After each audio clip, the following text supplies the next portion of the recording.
Hi guys, welcome back to the channel. Today we're driving out by Roselle in St. Thomas. This is the Southern Coastal Highway, and the government announced recently that a seawall is to be built at Roselle in St. Thomas following damage to the old structure due to the passage of Hurricane Beryl. So guys, remember when we were making these videos when the road was under construction? And I remember once we said, if you run off the road, although it was a different spot we're talking about, but if for any reason you run off the road, you're going into the ocean because they don't have walls or anything like a fence. And okay, look out here. There's nothing stopping you from going over into the ocean. But what happened with in this case now, why they want the seawall is not to prevent cars from going over, it's to protect the road from the ocean, from the sea I should say.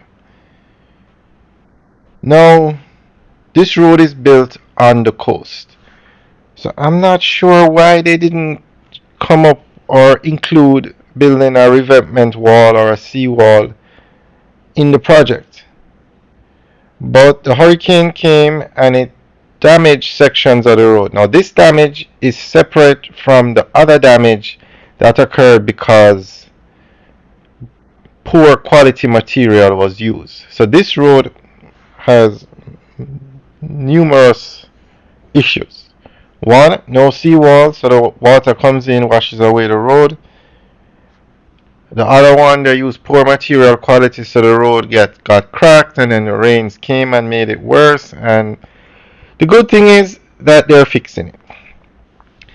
So we are going to go through an article that gives more information on the building of the seawall. And this road is the highway that takes you from Harborview to Portland. Massive, massive project. Billions spent on this project. It has opened up St. Thomas to investment. So even though the road has issues, it is still a game changer for this side of the island. They just have to fix it, learn from the mistakes, and move forward. Alright, so we're going to go through an article that gives more information on the seawall at Roselle. A seawall is to be built at Roselle in St. Thomas following damage to the old structure due to the passage of Hurricane Beryl recently. The Roselle Main Road falls under the Southern Coastal Highway Improvement Project, but Prime Minister the Most Honorable Andrew Holness explained that the failure of the road was not the fault of the project or the contractors. This section of the road was impacted by storm surges and water coming onto the road. There was an existing wall in place, so when we were building the road there was no need to interfere with that. But the hurricane damaged the wall. In fact, it totally destroyed the wall and came in onto the road, the Prime Minister told journalists during a tour. This is something that the government will have to pursue as supplementary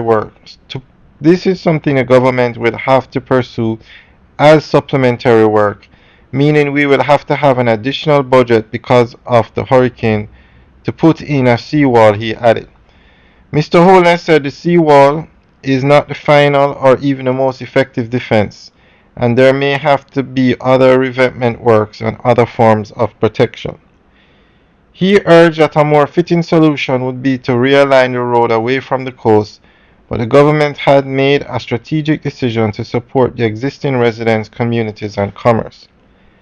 Think about it. If we had moved the road internally, then essentially what would happen is that the communities that exist along this pathway would eventually die off, as the traffic that is passing through would choose to use the better road and not this road. What we want to do